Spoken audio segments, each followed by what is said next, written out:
Our heart and soul remains important. It's not just the material. I think this is something recognized by all Singaporeans and all members here in this house. And we need to nurture it, activities in school, community outreach, the arts, heritage, the environment. These things cannot be neglected, even as we discuss the practical aspects of governance, the practical aspects that impact our future. The very heart and soul of our nation rests on some of these things, our values. But this is where I think it's important to address this thing, or this idea of the Singaporean core. My colleagues from the Workers' Party define this Singaporean core with a very catchy Singaporean Singapore slogan. It is meaningful, but the subtext is actually very important. And I quote Ms. Sylvia Lim, "A strong Singaporean core should be made up of Singaporeans who grew up in and with Singapore. Therefore, the policy of topping up shortfalls in our total fertility rate with younger immigrants to make up the Singaporean core is flawed." At various junctures, they talk of dilution of our citizen numbers, as in homegrown, home-born Singaporeans, with the numbers that are coming in, forming new citizens. And this idea is repeated. I guess this is one way of looking at it. And I suppose it resonates with some Singaporeans, which is why I suppose this was raised. I honestly don't know how far back we should go before Singaporeans count. I think even here in this house, some of us are not born in Singapore. Ms. Irene Ng is not born in Singapore. Mr. Chen Shao Mao is not born in Singapore. Does it make them second-class citizens?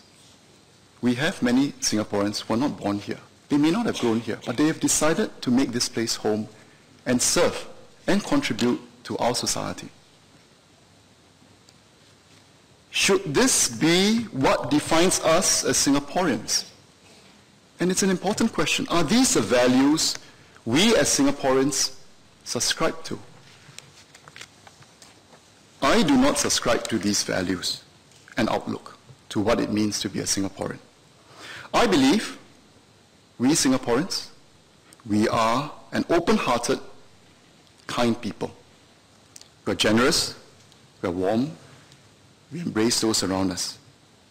Those who come by and leave here, they can leave as friends who will look out for us because they remember the friendships forged. They were touched by the kindness of our people when they were here in various capacities. Some will choose to live here because they see that this is something that they want to be part of. As leaders, we cannot be just echo chambers. We lead and we set the tone and inspire ourselves to be Singaporeans and our people to be Singaporeans with a heart. When you ask, who do we defend? This is my response. I defend my family who remain here. I defend my loved ones and friends who remain here, and all Singaporeans who are here. The percentage does not make a difference, because my duty and responsibilities do not change. Taking too nationalistic an approach can, and I think sometimes, bring out the worst in us.